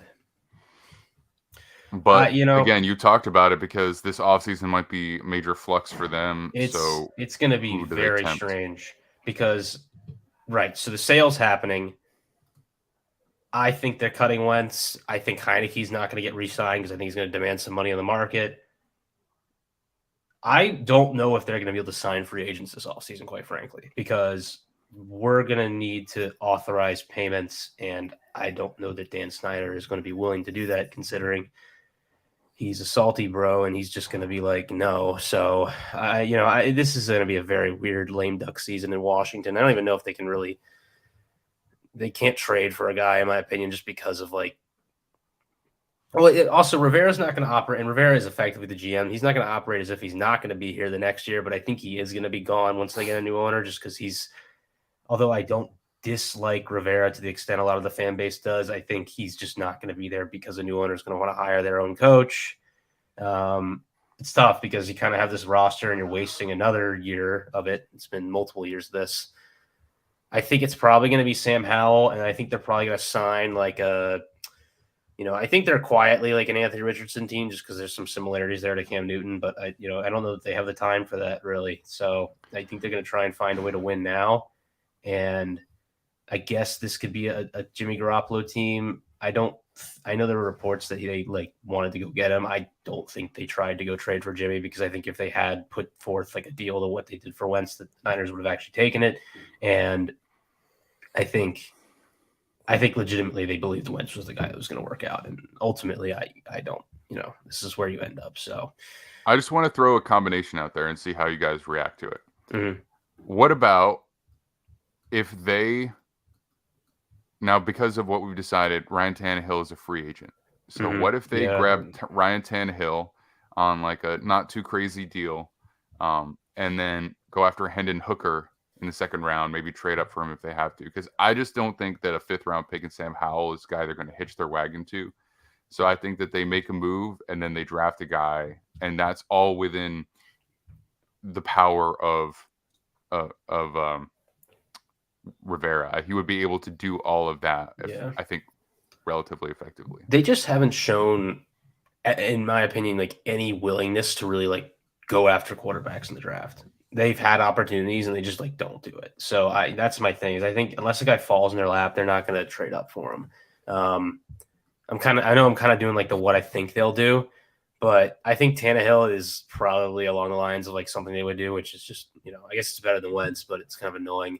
I think Sam Darnold, who's a guy they like tried to trade for, is someone they might be interested in signing. I personally like Jacoby Brissett a lot. They have had opportunities to sign him and haven't put out offer. Like they don't want Jacoby Brissett. It's weird.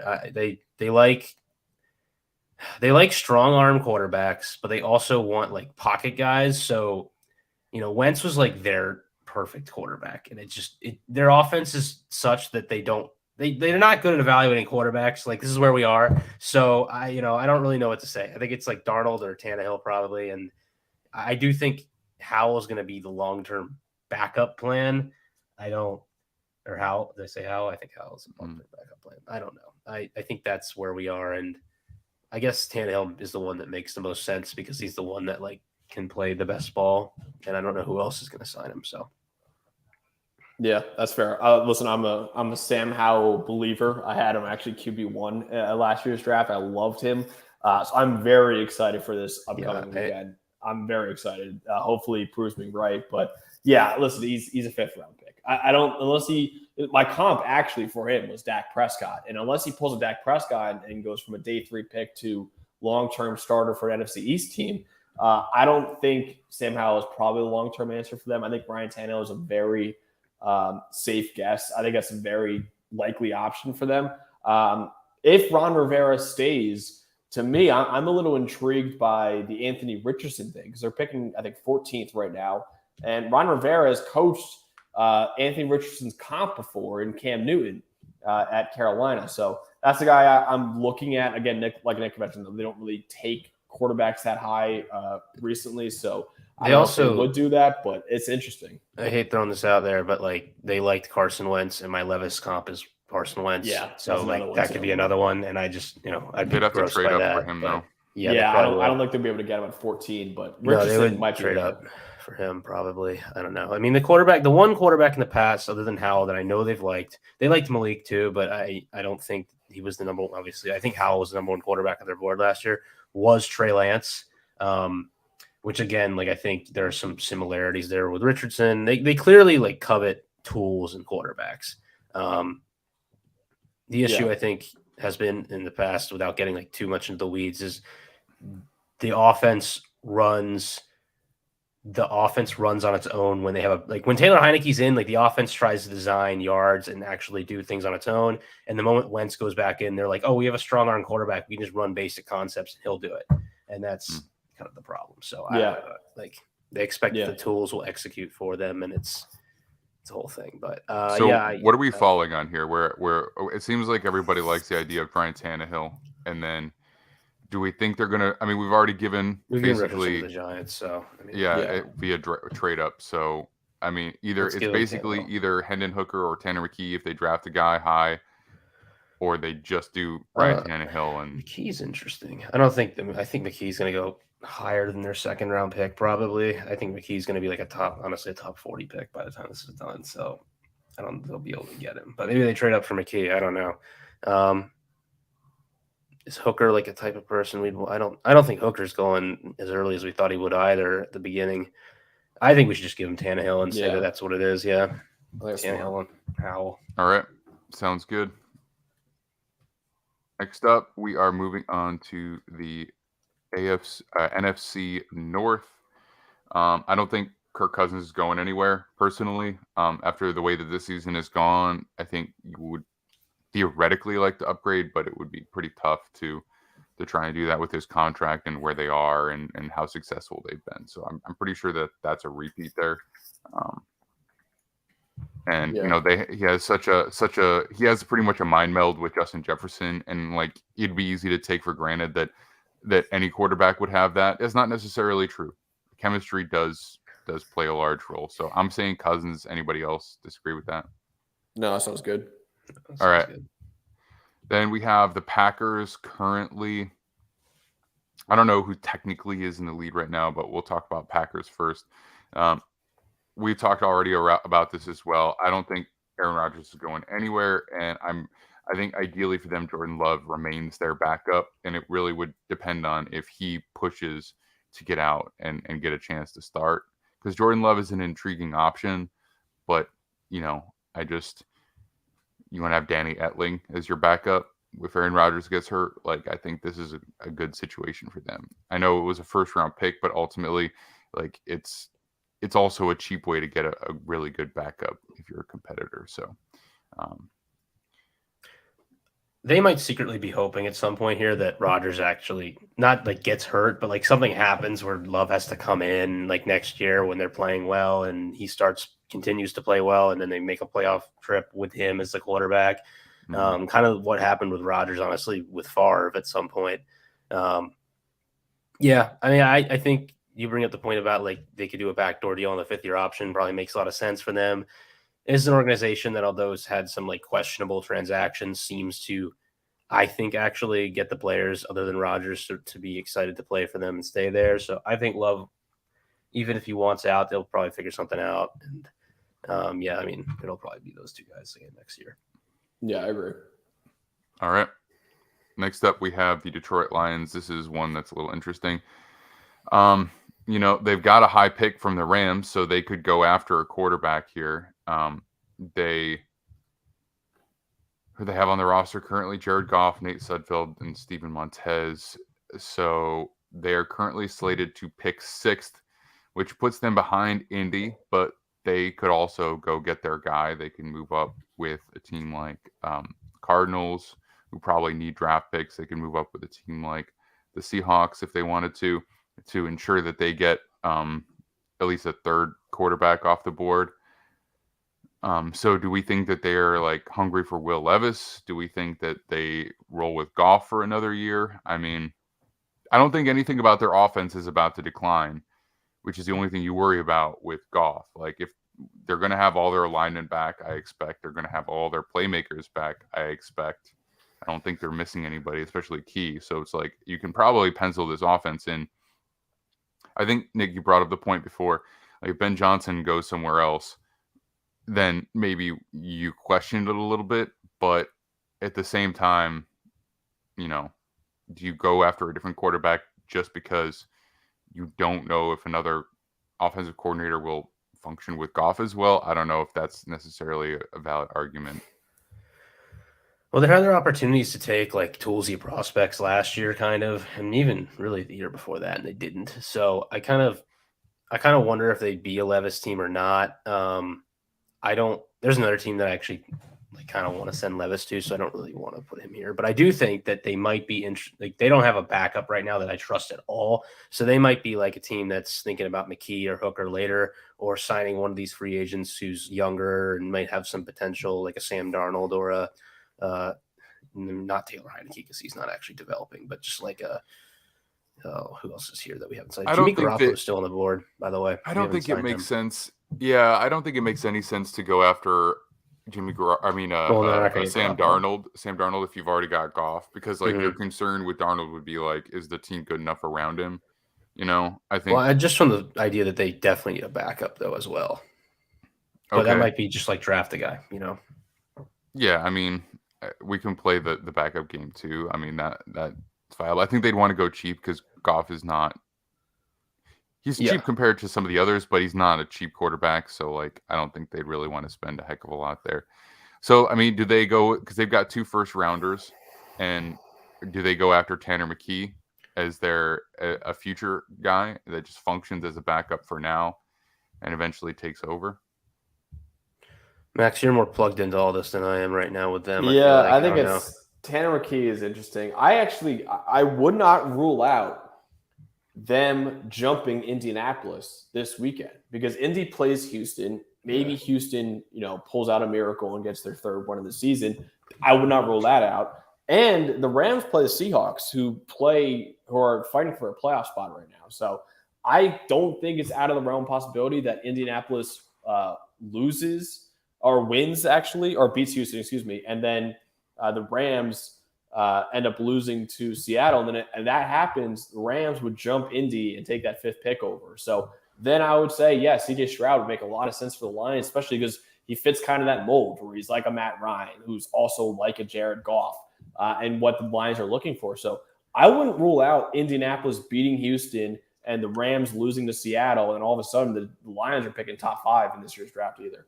Yeah, you're right. I honestly also think, though, if that happens, the Colts will trade up. If they, and they might do that too, regardless, because I really do think the Colts or Jim Irsay in particular is just like, we're getting a quarterback, regardless of what happens. Mm-hmm. Mm-hmm.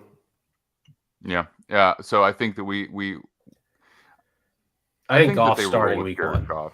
I think Goff starting week 1. Yeah, but do they go after one of these top guys, maybe with their second? McKee. They'll have early enough in the 2nd round for I think. They have 2 first-round picks. They have. But I don't think you're going to take them at 17. Or wherever they end up picking. So maybe they trade back. I don't know, but I like Tanner McKee. I think that's a smart one. If they don't, get CJ Stroud, which I think is questionable, but I think Tanner McKee is probably a safe bet. But I do think Goff is the week 1 starter. And I think McKee fits what they want to in that offense. Yes. So we'll say Jared Goff / Tanner McKee then. Right, Yeah, I think that's smart. We'll figure it out. They'll make it work. All right. Next up, we have the Bears, Chicago Bears. Obviously, they're bringing back Justin Fields. I don't think that's even a question. Yeah. So we can pencil that in, pen it in, whatever. Moving on to the NFC South, currently in the lead, we have the Tampa Bay Buccaneers. So Tom Brady, Blaine Gabbert, Ryan Griffin, Kyle Trask. I don't think Kyle Trask is the guy they're just going to like fluidly move on to. I think, they've got some contracts that will make it very challenging for them to go after any high-priced quarterback. So this is also a team that, despite making the playoffs, will probably be doing like a bit of a reset.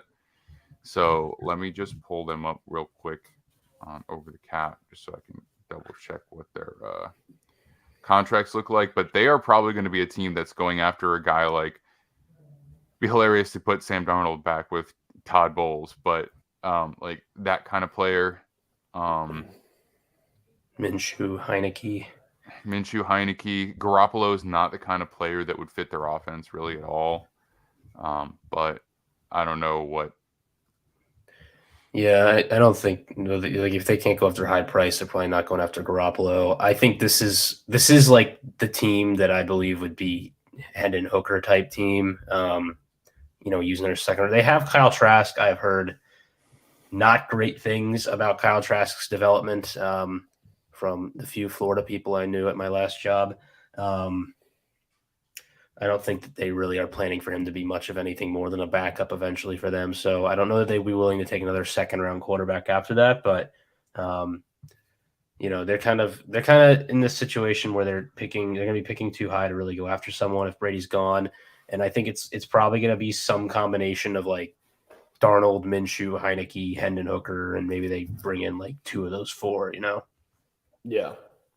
And I think we slotted Tannehill already, but he's a guy I wouldn't roll out for them either. I think he's a guy. I don't think they can afford him. Honestly, they're in a really bad spot. They've got to take a reclamation project, a guy they are slated to be $42 million over the cap. I didn't realize they're that bad off. Wow. Yeah. So okay. they need to rework a bunch of contracts, drop some guys. It's like, I don't think that spending is going to make sense to them. Division, man. Yeah, I know. So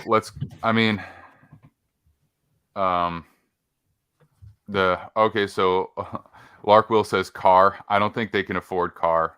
They'd have to trade for him. I don't think they can afford Carr. We also gave Carr to the Jets earlier in the live stream, but I mean, from a veteran quarterback perspective, like that makes sense.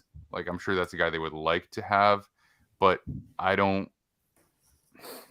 I think Andy Dalton's played really well for the Saints this year. I don't know if they're gonna get rid of him. I think he's a guy that they should potentially bring back next year. But if he's on the market, I think Tampa Bay would be a very smart place for him to go.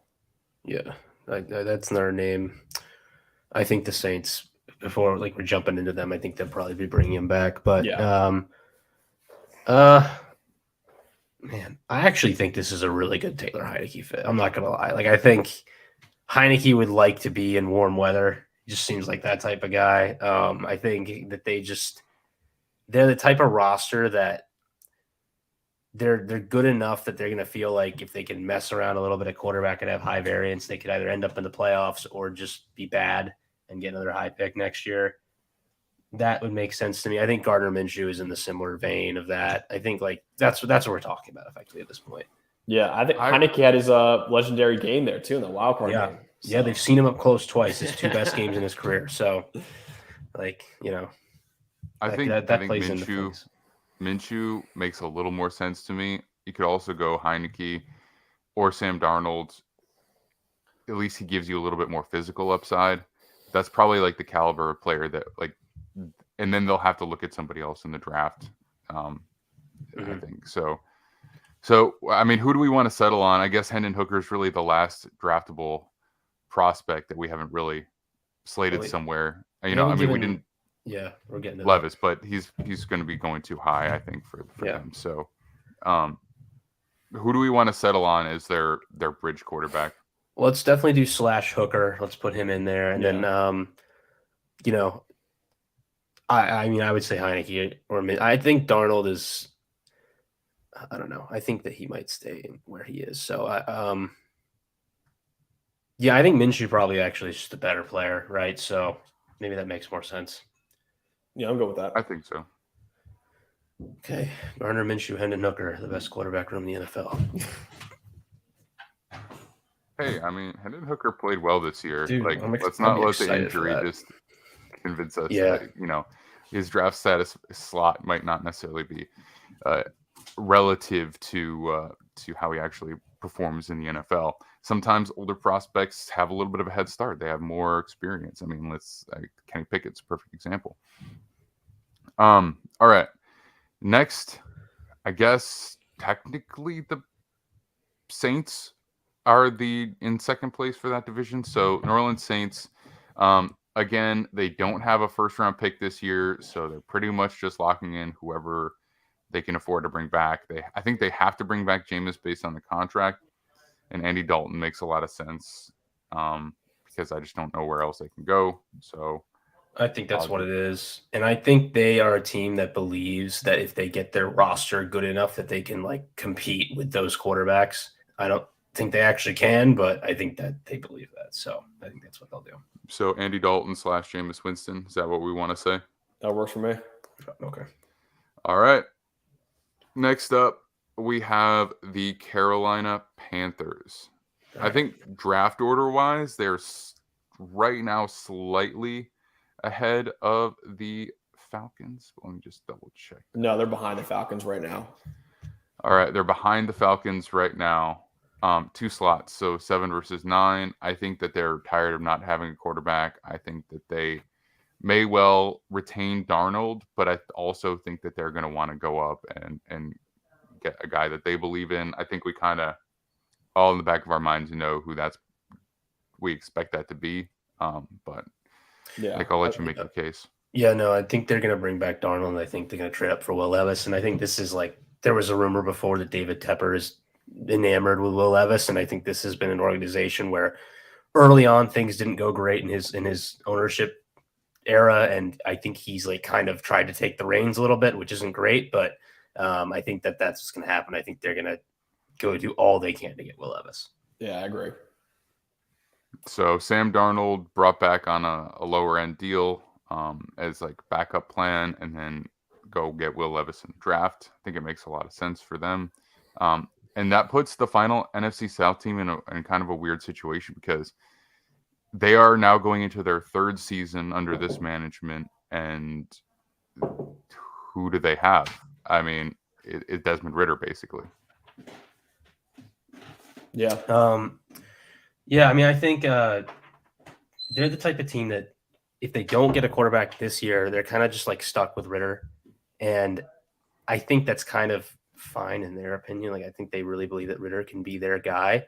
He hasn't played fantastic. So maybe they go after another free agent here and just try to add to that. But they also just don't have a good enough roster. It's just hard to evaluate anything right now. They're good at outside zone, and that's it. We've talked about this on this podcast before. They're really good at it, so they just run it 10 times, and the moment they try to do anything else, that it's a problem. They lose 10 yards. So, I don't know. Somebody this could be. I think they have cap trouble still, so I don't even know if they could go after a Garoppolo or Tannehill. But this is obviously there's Tannehill connections because of Arthur Smith, but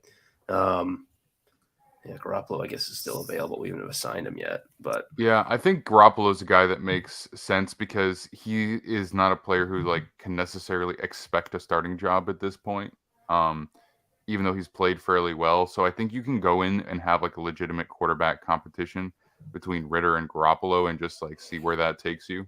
Mm-hmm. Let's see, It's kind of an awkward one. I'm not gonna lie. Falcons they have plenty of cap space because they had horrendous cap issues when Thomas Dimitroff left, but they more or less bit the bullet on that, and so they have some flexibility. In terms of the quarterbacks that we said were still available, Let's see here. I mean, Baker Mayfield, Jimmy Garoppolo, Teddy Bridgewater, Geno Smith. Baker Mayfield's interesting, but I don't know that he's going to leave LA. I don't know. They have cap trouble, certainly, so I don't know what that's going to look like. But I think just from like a reliable guy who you know can handle a locker room well with a younger player, I don't think that's Baker Mayfield. I think Baker's going to probably make noise, and I think this is a great spot, especially for the type of offense that they run, for Jimmy Garoppolo to come into. Yeah. I like Garoppolo. I think that makes sense. I was going to say Tannehill too, just because that connection with Arthur Smith, but I think Garoppolo ultimately makes sense for them.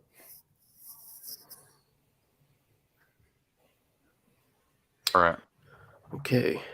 So that takes us to the NFC West. So the team that has won the NFC West is a team that we don't even know about their quarterback situation. Do you think that they roll into next year, the 49ers? That would be with Trey Lance and Brock Purdy as their two quarterbacks? I think they do. I think they make it a QB battle, and I think they probably lean towards Trey Lance. And based on the few discussions I've had with Niners fans, I actually think that they might disappoint some people when Trey Lance is announced as a starter week 1, but I still believe in him. I think he's had an unfortunate injury this year. I think we didn't really get to see him ever fully play, even though his one drive looked kind of solid. And I think Purdy is an excellent backup for them, basically can assimilate to being something similar to Garoppolo if Lance has any more injuries. But look, you traded 3 first-round picks for the guy. You kind of have to see him play at least more than a game in rain.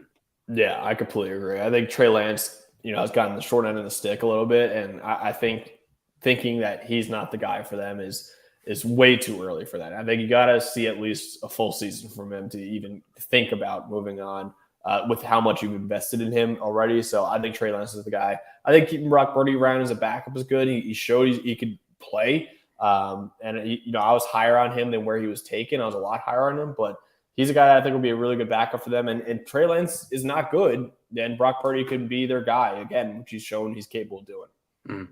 Yeah, I like it. So Trey Lance, Brock Purdy, however you want to phrase it. All right. Next up, we have the Seattle Seahawks. I think it would be foolish for them to move on from Geno Smith after the way that he played. I understand that we can fear regression, but honestly, he's had a full season of quality play, and I think that they can beef up the roster a little bit. We've got some good draft picks, and I think Geno Smith should absolutely be the guy that they roll with going forward. He has chemistry with the receivers. He knows the offense. He's performed well. So any difference of opinion there? No, other than that, I think with Drew Lock going, they're also a team that needs to add another backup. And I think if he's still on the board, we sent Sam Darnold back to Carolina, didn't we? Okay, well, I'll just throw it out there that I think the USC tie to Pete Carroll could be interesting, and he might consider bringing him in as a backup. But I think Geno's the guy again next year. Yeah, Geno's put a top 10 quarterback this year, so you have to bring him back next year. All right, that takes us to who's worse? Who's farther Cardinals down the standings? Cardinals worse. All right, so look, Matthew Stafford obviously is coming back. You said that you think that Baker Mayfield might just end up here just via quarterback musical chairs, because I don't know where else he would go. But the Rams are in a pretty terrible situation cap wise. So let's see. Maybe not as bad as I thought. Where are they? It doesn't get bad for what's bad about their situation is that they're on the hook for Stafford for multiple years. Really, they can't just get out of that contract, I believe. Yeah, they're in a tough spot. This is a team that I think soon needs to blow it all up, and I don't think it'd be smart for them to think that they can still have this window. Aaron Donald might just retire after this year. Honestly, they don't have much talent at skill positions. Cooper Kupp's great, but he's been hurt. So I think it's a team that needs to blow it all up. I think they need to start trading their best assets, which is Cooper Kupp, which is Jalen Ramsey and all that. I just don't think it's a team that can compete I think it was they had that 1 year window. They successfully captured that ring. But this is a team that's going to be really bad for a while now. And I think that they'd be smart to start that process of rebuilding. Yeah, I think both the Cardinals and the Rams are a team that we'll have extensive conversations about. But at least as far as their quarterbacks, they're pretty much locked in. Yeah. So with that, the Cardinals, Kyler Murray, lock it in. He's not going to play next year. So who's going to be their, or at least early, who's going to be their starter to be in the year is what I think. Baker Mayfield. Yeah, it could be Baker Mayfield. That'd be awesome. Similar, the two Oklahoma quarterbacks. I think, I mean, that makes sense to me. Yeah. I like that. Baker Mayfield, Kyler Murray / Baker Mayfield. I don't know if he's not going to play next year, but he's certainly not going to start the year. Did Cliff coach him at all at Texas Tech while Baker was there? I think he might have. Because Baker transferred into Oklahoma from Texas Tech. I think Cliff might have been his coach there while he was there. So that would make a lot of sense, yeah. All right, I like it. We have officially done it. We have assigned a quarterback to every single NFL team, at least one quarterback to every single NFL team. That being said, I got to run. So, Nick, please let everybody know where they can find you elsewhere in the NFL world. Yep, just at Nick with Sports, the Twitter right there. Making most of my content there these days, and you can find me here on Mondays and Thursdays when we're doing these episodes. So, yeah. Awesome. And Max, awesome to have you back on the show again. We've been a little bit flux in our scheduling, so I'm glad that you're able to make it. But let everybody know where they can find you and your work. No, I appreciate it. Obviously, college football is winding down this Monday, so not a lot to talk about there. But yeah, you can find me at @Chadwick on Twitter and PFF.com, posting articles there as well. So check those out. But yeah, appreciate you guys having me. Of course. And you can find me on Twitter at TheMaxDean. You can find Noah Ashley, our producer, on Twitter at NoahAshtray And with that, I will bid you adieu, and we will see you all on Saturday to pick the upcoming slate of Week 18 games. This podcast is brought to you by Gridiron Heroics Media. Check the mic and make sure it sound right, boys.